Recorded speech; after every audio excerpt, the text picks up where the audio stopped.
বন্ধুরা, আজকের ভিডিওতে আমরা প্রবেশ করতে যাচ্ছি এক ভয়ঙ্কর ডার্ক কমেডির জগতে, যার নাম সাম লাইক ইট রেয়ার। এটি এক দম্পতির গল্প যাদের জীবন চরম হতাশা আর লোকসানে ভরা ছিল। নিজেদের ভাঙা সংসার আর ব্যবসা বাঁচাতে তারা বেছে নেয় এক পৈশাচিক পথ, মানুষের মাংস। প্রথমেই আমরা পরিচিত হই গল্পের দুই প্রধান চরিত্র সোফি এবং ভিনসেন্ট পাস্কালের সাথে। ফ্রান্সের মেলোনে এই দম্পতি একটি ছোট কসাইখানা চালান, কিন্তু তাদের জীবন মোটেও ভালো যাচ্ছে না।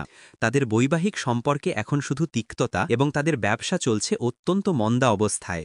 তাদের দোকানে একজন গ্রাহক মিসেস গিগার্ড অর্ডার দিতে আসেন। ভিনসেন্ট অর্ডার তৈরি করতে দেরি করে, যা দেখে সোফির ধৈর্যের বাঁধ ভেঙে যায়। গ্রাহক চলে যাওয়ার পর সোফি ভিনসেন্টের উদাসীনতা এবং দায়িত্বজ্ঞানহীনতা নিয়ে তীব্র ঝগড়া শুরু করে। এই ঝগড়ার এক পর্যায়ে সোফি ভিনসেন্টকে জানিয়ে দেয় সে তাকে তালাক দেবে। ঠিক তখনই তাদের দোকানে হামলা করে একদল মুখোশধারী ভেগান অ্যাক্টিভিস্ট। তারা দোকানে গ্রাফিটি আঁকে, সোফির গায়ে রং ছুঁড়ে মারে। ভিনসেন্ট রাগে তাদের একজনের মুখোশ খুলে দিতে পারলেও বাকিরা তাকে পিটিয়ে পালিয়ে যায়। এই অপমান ভিনসেন্টের মনে গভীর ক্ষোভ জন্ম দেয়। এই ঘটনার পর সোফি এবং ভিনসেন্ট তাদের বন্ধু মার্ক ও স্টেফানির বাড়িতে নৈশভোজে যায়। মার্ক এবং স্টেফানিও মাংসের ব্যবসা করেন। দেশ জুড়ে তাদের মাংসের কারখানা এবং দোকান রয়েছে। খাওয়ার সময় মার্ক তার সাফল্যের বড়াই করে। সে ভিনসেন্টকে উপহার হিসেবে একটি নতুন বন্দুক দেয়। সে তখনই বন্দুকটি পরীক্ষা করে। পুলের মধ্যে ভাসমান একটি রাবারের হাঁসকে বুলি করে। এতে করে নৈশভোজের পরিবেশ আরও খারাপ হয়। কিন্তু যখন সোফি এবং ভিনসেন্ট বাড়ি ফেরে, তারা আবার ঝগড়া শুরু করে। সোফি ভিনসেন্টের উদাসীনতা এবং দায়িত্বজ্ঞানহীনতায় ক্লান্ত। সে কষ্টে বাড়ির খরচ চালায় এবং ভিনসেন্ট তার প্রতি মনোযোগ দেয় না। সোফি বলে যে সে তাকে তালাক দেবে, কিন্তু ভিনসেন্টের মনোযোগ অন্যদিকে সরে যায়। রাস্তায় সাইকেল চালানো এক যুবককে দেখতে পায়। সে তাকে দোকানে হামলা করা সেই কর্মী হিসেবে চিনতে পারে। রাগে সে গাড়ি পিছিয়ে নেয় এবং যুবকটিকে চাপা দিয়ে মেরে ফেলে। অপরাধ করার পর ভিনসেন্ট পুলিশকে ফোন করে বলতে ভাবে যে এটি একটি দুর্ঘটনা ছিল, কিন্তু সোফি জানে এটি কাজ করবে না। তার প্রিয় টিভি শোর কথা মনে পড়ে, যেখানে দেশের বড় অপরাধীদের গল্প দেখানো হতো। একজন অপরাধী শিকারের দেহাবশেষ বিভিন্ন জায়গায় ছড়িয়ে দিয়েছিল। সোফি বলে ভিনসেন্টও যেন তাই করে। জেলে যাওয়ার ভয়ে ভিনসেন্ট রাজি হয়। সে মৃতদেহটিকে দোকানে নিয়ে যায় এবং টুকরো টুকরো করতে শুরু করে। কাজ শেষ করে সে সব টুকরোগুলি ফ্রিজারে রেখে দেয় এবং বেডরুমে ঘুমাতে যায়। কিন্তু সোফি তাকে সোফায় ঘুমাতে বলে, কারণ সে তাকে তালাক দিতে চায়। পরদিন সকালে ভিনসেন্ট ক্লান্ত। তার পিটবুল কুকুর চ্যাপস্টারের কাছে সারারাত ঘুমাতে পারেনি। সোফি একা দোকান খুলতে যায়। কয়েক ঘন্টা পর ভিনসেন্টের মনে পড়ে যে সেই কর্মীর দেহের টুকরোগুলি ফ্রিজারে রয়েছে। সে দৌড়ে দোকানে যায়। সেখানে সে জিজ্ঞেস করে ফ্রিজারে রাখা হ্যামের টুকরাটি কোথায়। ভয়ঙ্কর ব্যাপার হলো সোফি সেটি মিসেস গিগার্ডের কাছে বিক্রি করে দিয়েছে। মিসেস গিগার্ড তাড়াতাড়ি ফিরে আসে এবং হ্যাম চায়। তার কাছে এটি ছিল এ পর্যন্ত খাওয়া সবচেয়ে সুস্বাদু মাংস। সোফিও মাংসের স্বাদ নিতে আগ্রহী। সে ভিনসেন্টের কাছে একটি টুকরা চায়। দুজনের জেদ দেখে ভিনসেন্ট একটি টুকরা কেটে সোফিকে দেয়। তার স্বাদ পছন্দ হয়। সে জিজ্ঞেস করে এই নতুন জিনিস কোথা থেকে এলো। ভিনসেন্ট অজুহাত দেয় যে এই মাংস মধ্যপ্রাচ্য থেকে এসেছে। সোফির সন্দেহ হয়, কিন্তু দুজনেই মিসেস গিগার্ডকে টুকরাটি বিক্রি করে দেয়। সে এই নতুন স্বাদের কথা প্রতিবেশীদের মধ্যে ছড়িয়ে দেয়। গ্রাহক চলে যাওয়ার পর সোফি ভিনসেন্টের কাছে সত্য জানতে চায়। ভিনসেন্ট জানায় এটি ছিল সেই নিরামিষাশী যুবকের মাংস যা সে ধীরে ধীরে খারাপ মালের সাথে ফেলে দিতে চেয়েছিল। সে পুরো মালটি ফেলে দিতে চায়, কিন্তু সোফি মানা করে। সে বলে স্বাদ খুব ভালো, এই মাল দোকানের বিক্রি বাড়াতে পারে। ভিনসেন্টের কাছে এটি পাগলামি মনে হয়, কিন্তু আরও একজন গ্রাহক এসে নতুন হ্যামের টুকরা চায়। বেশি টাকা রোজগারের সুযোগ দেখে দুজনেই মাংস বিক্রি করতে শুরু করে। এটি এলাকায় খুব জনপ্রিয় হয়ে ওঠে। রাত হলে ভিনসেন্ট নিজেও মাংসটি চেখে দেখে। এর অনন্য স্বাদ তাকে অবাক করে। সোফি তাকে দেখে এবং টেবিলের ওপর তার পাশে বসে। সে বলে এই নতুন মাংস দিয়ে তারা দোকান বাঁচাতে পারে। ভিনসেন্ট জানায় বাকি মাল শেষ হয়ে গেছে। সোফি বলে তাদের আরও মাল দরকার। এটি শুনে ভিনসেন্ট চিন্তায় পড়ে যায়। সে তার দোকানকে আরও নিরামিষাশী কর্মীদের মাংস দিয়ে ভরানোর কথা ভাবতে শুরু করে। পরের দিন সকালে সোফি এবং ভিনসেন্টের মেয়ে ক্লোই তার নতুন বন্ধু লুকাসের সাথে পরিবারের সাথে খেতে আসে, কিন্তু লুকাস নিরামিষাশী এবং ক্লোইকেও মাংস খেতে বারণ করে। দুজনে তাকে পনির, ডিম এবং কেকের মতো খাবার দেয়, কিন্তু লুকাস মানা করে কারণ এগুলো নিরীহ প্রাণীদের বিনিময়ে তৈরি। তার কট্টর মনোভাব সোফি এবং ভিনসেন্টকে বিরক্ত করে। লুকাস এবং ক্লোই চলে যাওয়ার পর ভিনসেন্ট সিদ্ধান্ত নেয় যে সে আরও নিরামিষাশী কর্মীদের ধরে মাল তৈরি করবে। সে সোফিকে নতুন শিকার খুঁজতে রেস্তোরাঁয় ডাকে। একটি নিরামিষ রেস্তোরাঁয় দুজনে মেনু দেখে লুকানোর চেষ্টা করে এবং গ্রাহকদের পরখ করে, কিন্তু কোনো সঠিক শিকার খুঁজে পায় না। তারা হাল ছেড়ে দিতে যাচ্ছিল, তখনই ওয়েটার এসে অর্ডার জানতে চায়। সোফি কিছু বুঝতে না পেরে ঘরের বিশেষ পদটি চায়। ওয়েটার মালিক স্টেফানোকে ডাকে। তাকে দেখেই সোফি এবং ভিনসেন্ট বুঝতে পারে যে সে সঠিক শিকার। রেস্তোরাঁ থেকে বেরিয়ে দুজনে স্টেফানোর পিছু নেয়। সোফি গাড়ি আনতে যায় এবং ভিনসেন্টকে কাজ শেষ করতে বলে। স্টেফানো যেই ঘরে ঢোকে, ভিনসেন্ট একটি বড় ছুরি বের করে তার পিছনে দৌড়ায়। স্টেফানো তাকে দেখে চিৎকার করে। তার চিৎকারে ভিনসেন্ট ভয় পেয়ে যায়। সে পাগলামির অভিনয় করে এবং পালিয়ে যায়। গাড়িতে ফিরে এসে সোফি হতাশ হয় যে ভিনসেন্ট আবার ব্যর্থ হয়েছে। সে অন্য একটি উপায় ভাবে এবং নিরামিষাশী আন্দোলনের বিক্ষোভে যাওয়ার সিদ্ধান্ত নেয়। পরের দিন দুজনে রাস্তায় পশুর সমর্থনের অভিনয় করে। পালক স্টাইলের একজন কর্মী তাদের সাথে আন্দোলনের হামলায় অংশ নিতে ডাকে। সোফি সঙ্গে সঙ্গে রাজি হয়। তিনজন একটি জনশূন্য জায়গায় দেখা করার প্রতিশ্রুতি দেয়, কিন্তু সেখানে পালকদার ভ্যানে দুই বন্ধু ক্যামিল ও হেমোরার সাথে আসে। ভিনসেন্ট পরিকল্পনা বাতিল করে, কারণ সে মহিলাদের উপর হামলা করতে চায় না। কিন্তু হেমোরা বলে সে একটি বিখ্যাত মাংস কারখানার চাবি পেয়েছে। তারা তার ব্যবসা নষ্ট করে নিরামিষাশী বার্তা ছড়িয়ে দিতে পারে। এই কারখানাটি মার্ক ও স্টেফানির। এটি শুনে ভিনসেন্টের মত পাল্টায়। দুজনেই পালকের ভ্যানে যায়। রাস্তায় ক্যামিল বলে তাদের দুজনকে তার কোথাও চেনা চেনা লাগছে। সে জিজ্ঞেস করে তারা কোথায় কাজ করে। ভিনসেন্ট মিথ্যা বলে যে সে শহরে ফুলের দোকান চালায়। কথা চলতে থাকে এবং তারা মাংস কারখানায় পৌঁছায়। দলটি ভিনসেন্ট ও সোফিকে পশুর মুখোশ পরতে বলে। তারা সুরক্ষামূলক পোশাক এবং ব্যাট, লাইটারের মতো অস্ত্র দেয় যাতে পুরো জায়গাটি ভেঙে দিতে পারে। মার্ক ও স্টেফানির বন্ধু হওয়ায় সোফি গাড়িতেই থেকে যায়। ভিনসেন্ট অন্যান্যদের সাথে ভেতরে যায় এবং জায়গাটি ভাঙে। মার্কের ব্যবসা নষ্ট করতে পেরে সে খুব খুশি হয়। জায়গা ভাঙার পর দুজনেই রেস্তোরাঁয় যায়, কিন্তু সোফি রেগে আছে যে ভিনসেন্ট তার বন্ধুর ব্যবসা নষ্ট করেছে। সে তাকে কাপুরুষ বলে কারণ সে কর্মীদের ধরার সুযোগ ছেড়ে দিয়েছে।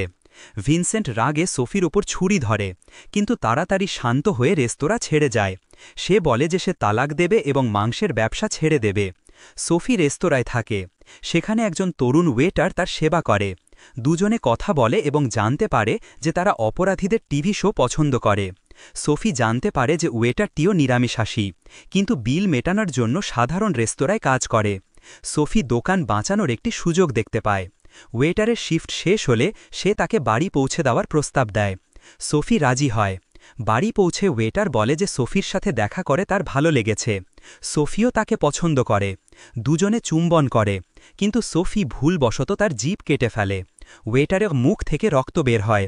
সোফি ক্ষমা চায় এবং তাকে বাড়িতে চোট ঠিক করার জন্য ডাকে।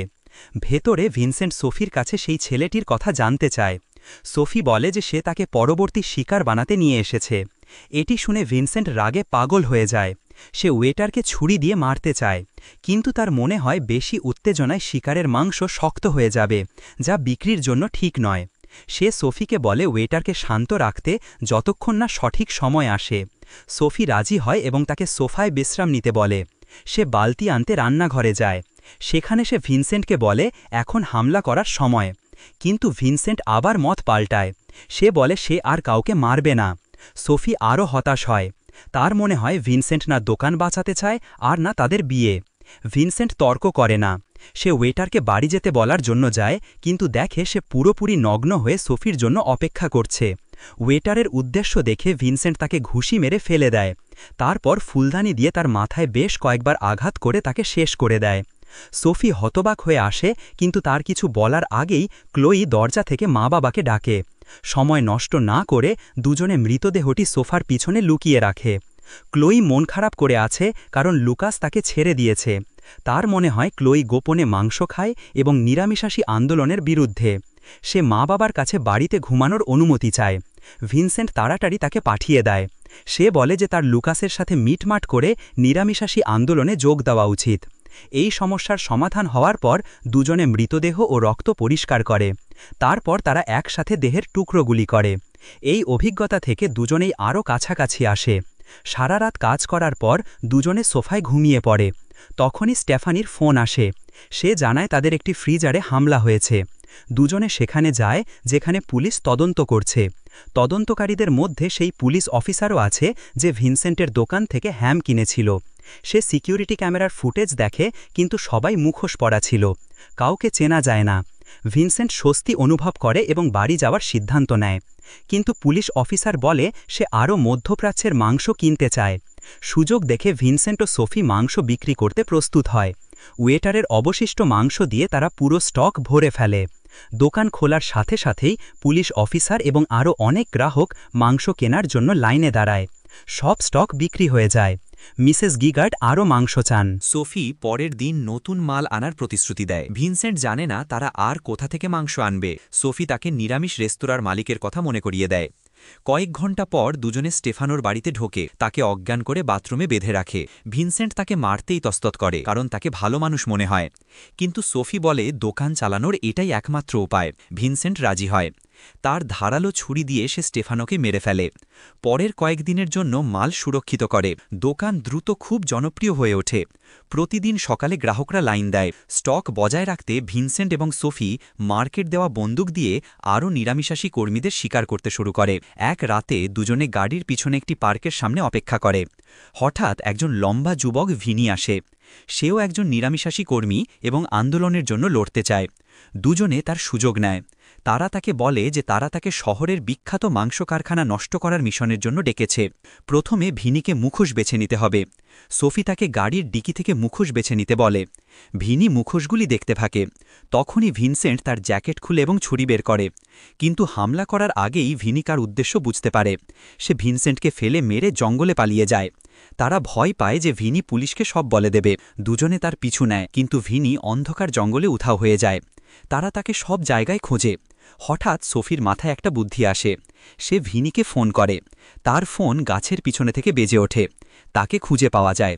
ভিনি আবার পালানোর চেষ্টা করে, কিন্তু পরিশ্রমে সে মাটিতে পড়ে যায়। হার্ট অ্যাটাকে তার মৃত্যু হয়। ঘটনায় দুজনেরই অনুশোচনা হয়, কিন্তু শীঘ্রই তাদের অনুশোচনা সন্তুষ্টিতে বদলে যায়। পরের দিন সকালে দুজনে তার মাংস মার্ক এবং স্টেফানির বাড়িতে নিয়ে যায়। তারা স্বাদ পছন্দ করে, কিন্তু মার্কের মুখে খাবার মধ্যে একটি অদ্ভুত জিনিস আটকে যায়। স্টেফানি দেখে বলে এটি হৃদযন্ত্রের একটি অংশ। এতে তাদের মাংসের উৎস নিয়ে সন্দেহ হয়। মার্ক জিজ্ঞেস করে মাল কোথা থেকে এলো। ভিনসেন্ট বলে সে তার প্রতিদ্বন্দ্বীকে গোপন কথা বলতে পারে না। মার্কের এটা খারাপ লাগে। সে তার কোম্পানির বিক্রির বড়াই করে এবং বলে যে ভিনসেন্ট কখনো তার সাথে পাল্লা দিতে পারবে না। জবাবে ভিনসেন্ট মার্কের বিরুদ্ধে খারাপ মাংস বিক্রি করার অভিযোগ তোলে। সে মার্ক ও স্টেফানিকে অহংকারী বলে। রাগে মার্ক টেবিল থেকে লাফিয়ে ভিনসেন্টের ওপর হামলা করে। ভিনসেন্ট নিজেকে বাঁচায়, কিন্তু মার্ক তাকে মারে। তাদের স্ত্রীরা তাদের থামায়। মার্ক ভিনসেন্টকে ছেড়ে দেয়, কিন্তু ভিনসেন্ট হঠাৎ হামলা করে। দুজনেই পুলে পড়ে যায়। ভিনসেন্ট মার্কের কান কেটে লড়াই শেষ করে। সে স্টেফানি ও মার্ককে ভয় দেখিয়ে চলে যায়। প্রতিদিন ভিনসেন্ট আরও আক্রমণাত্মক এবং উন্মত্ত হয়ে উঠছে। সে নতুন শিকার ধরে তার দোকানের মাংসের ভাণ্ডার পূরণ করতে চায়। সোফি তার সাথে দেয়। সে ভাবে এত লোককে মারার পরেও পুলিশ তাদের কখনো ধরবে না, কারণ কোনো প্রমাণ নেই। এক দুপুরে দুজনে নিরামিষাশী উৎসবে নতুন শিকার খুঁজতে যায়। সেখানে তাদের ক্লোই এবং লুকাসের সাথে দেখা হয়। লুকাস কসাই দম্পতিকে সেখানে দেখে পছন্দ করে না। তার মনে হয় তারা নিরামিষাশী আন্দোলনকে উপহাস করতে এসেছে। সে সন্দেহ করে যে কর্মীদের নিখোঁজ হওয়ার পিছনে এলাকার কসাই ও মাংস সরবরাহকারীরা রয়েছে। সে দুজনকে উৎসব ছেড়ে যেতে বলে এবং ক্লোইয়ের সাথে চলে যায়। ঝগড়ার পর ভিনসেন্ট ও সোফি চুপি চুপি বেরিয়ে আসে, কিন্তু তারা জানে না ক্যামিল কাছে বসে তাদের কথা শুনছিল। গাড়িতে ফিরে ভিনসেন্ট ভাবে যে এখন আর মনোযোগ আকর্ষণ করা উচিত নয়। কিন্তু সোফি উৎসব থেকে বেরিয়ে আসা একজন তরুণী নিরামিষাশী মেয়েকে দেখে। ভিনসেন্ট মহিলাদের মারার বিরুদ্ধে, কিন্তু সোফি তাকে রাজি করায়। তারা মেয়েটিকে ধরে তার মৃতদেহ দোকানে নিয়ে যায়। পরে ভিনসেন্ট মৃতদেহটি টুকরো টুকরো করতে শুরু করে, কিন্তু তার ছুরি ভেঙে যায়। সে অন্য ছুরি নিতে রান্নাঘরে যায়। তখনই পুলিশ অফিসার দরজা ধাক্কা দেয়। সে জিজ্ঞেস করে আরও হ্যাম বিক্রি করার আছে কিনা। ভিনসেন্ট বলে দোকান এখন বন্ধ, কিন্তু পুলিশ অফিসার ভেতরে আসার জন্য জেদ করে। সে জানতে চায় এই মাংস কোথা থেকে এলো। সে গুজবের কথা বলে দোকানের উন্নতি এবং নিরামিষাশী কর্মীদের নিখোঁজ হওয়ার সময় একই। ভিনসেন্ট বলে যে সে কিছু জানে না। সে পুলিশ অফিসারকে সকালে আসতে বলে, একটি বিশেষ টুকরা রাখবে। পুলিশ অফিসার চলে যাওয়ার পর ভিনসেন্ট বাড়ি ফেরে। সে সোফিকে বলে পরিস্থিতি বিপজ্জনক হয়ে উঠছে, কিন্তু কেউ দরজায় ধাক্কা দেয়। সে লুকাস, ক্লোইয়ের বন্ধু। সে উৎসবে তার ব্যবহারের জন্য ক্ষমা চাইতে এসেছে। সে কর্মীদের গুজবে চিন্তিত। ক্লোইয়ের সাথে তার সম্পর্ক ঠিক নেই। সে পরামর্শ চায়। সোফি তাকে সান্ত্বনা দেয়। সে ভিনসেন্টকে রান্নাঘর থেকে কিছু আনতে বলে যাতে লুকাস শান্ত হয়। ভিনসেন্ট বোঝে সোফি কি চায়। সে মানা করে এবং লুকাসকে তাড়াতাড়ি ক্লোইয়ের সাথে মিটমাট করতে বলে। লুকাস চলে যাওয়ার পর ভিনসেন্টের মনে হয় এই ব্যবসা অনেক দূর এগিয়ে গেছে। সে মাংস বিক্রি চিরতরে বন্ধ করার সিদ্ধান্ত নেয়। পরের দিন সকালে লোকেরা নতুন মালের জন্য লাইন দেয়, কিন্তু ভিনসেন্ট বলে মাল শেষ হয়ে গেছে এবং আর আসবে না। সবাই হতাশ হয়, বিশেষ করে সোফি। সে ভিনসেন্টকে আবার কাপুরুষ বলে। ভিনসেন্ট রাগে বলে যে সে ব্যবসা এবং বিয়ে বাঁচানোর জন্য যথাসাধ্য চেষ্টা করেছে, কিন্তু সোফি তার চেষ্টাগুলোকে ছোট করে। ভিনসেন্টের কষ্ট দেখে সোফি ক্ষমা চাওয়ার জন্য দৌড়ে যায়, কিন্তু ভিনসেন্ট শুনতে চায় না। সে তার কুকুর চ্যাপস্টারের সাথে চলে যায়। সোফির অনুশোচনা হয়। সে দোকানের সমস্ত মাল সংগ্রহ করতে শুরু করে। তখনই পালক কর্মী হেমোরা এবং ক্যামিলের সাথে আসে। ভিনসেন্ট বাড়ি ফেরে এবং দোকানের কাছে পালকের ভ্যান দেখতে পায়। 3 জন সোফিকে দোকানের ফ্রিজারে নিয়ে যায়। তাকে অত্যাচার করে তারা সত্য জানতে চায়। সোফি কিছু বলে না। ক্যামিল তলোয়ার তুলে তার গলা কাটতে প্রস্তুত হয়, কিন্তু শেষ মুহূর্তে ভিনসেন্ট তার বিশ্বস্ত কুকুর চ্যাপস্টার এবং তলোয়ার নিয়ে আসে। দুজনে হামলা করে। চ্যাপস্টার ক্যামিলের ওপর লাফিয়ে পড়ে এবং তাকে মারাত্মকভাবে কামড়ায়। হেমোরা ছুরি নিয়ে এগিয়ে আসে, কিন্তু ভিনসেন্ট তার তলোয়ার দিয়ে তার মাথায় আঘাত করে। এখন পালকের মুখোমুখি হওয়ার পালা। সে দ্রুত এবং ভিনসেন্টকে ঘুষি ও লাথি মারে। ভিনসেন্ট টলমল করে। পালক তাকে একটি হুক দিয়ে বিদ্ধ করে মাংসের একটি বড় টুকরার সাথে আটকে দেয়। শেষ আঘাতের আগে সোফি তার বাঁধন ভাঙে। সে একটি ধারালো হুক দিয়ে পালকের মাথা বিদ্ধ করে দেয়। লড়াই শেষ হলে সোফি ভিনসেন্টের সাহায্যের জন্য দৌড়ে যায়। দুজনে ফ্রিজারের রক্তের মধ্যে একে অপরের গলা জড়িয়ে ধরে। কয়েকদিন পর বিখ্যাত অপরাধের টিভি শো নতুন পর্ব শুরু করে। এবার সোফি এবং ভিনসেন্টের গল্প। মেলনের কসাই নামে পরিচিত এই দম্পতি মার্ক এবং স্টেফানির অভিযোগের ভিত্তিতে ধরা পড়ে। রিপোর্ট অনুযায়ী তারা 30 জনেরও বেশি নিরামিষাশী কর্মীকে হত্যা করেছে। তাদের অপরাধের জন্য যাবজ্জীবন কারাদণ্ড দেওয়া হয়। তো বন্ধুরা, এই ছিল আজকের মুভি এক্সপ্লেনেশন ভিডিও। আশা করি পুরো ব্যাখ্যাটি আপনাদের ভালো লেগেছে। যদি ভিডিওটি পছন্দ হয় তাহলে অবশ্যই একটি লাইক দিয়ে আপনার সাপোর্ট দেখান। আর যদি আপনার কোনো জিজ্ঞাসা বা ভিন্ন মতামত থাকে অথবা কোনো কিছু ভালো না লাগে, তবে নির্দ্বিধায় কমেন্ট করে জানান। আপনার মতামত আমার জন্য খুব জরুরি। এমন আরও দারুণ সব মুভি বা সিরিজের ব্যাখ্যা দেখতে চ্যানেলটি সাবস্ক্রাইব করুন এবং বেল আইকনটি প্রেস করে দিন। খুব শীঘ্রই ফিরছি আরও আকর্ষণীয় মুভি বা সিরিজ নিয়ে। ততক্ষণের জন্য ভালো থাকুন। ধন্যবাদ।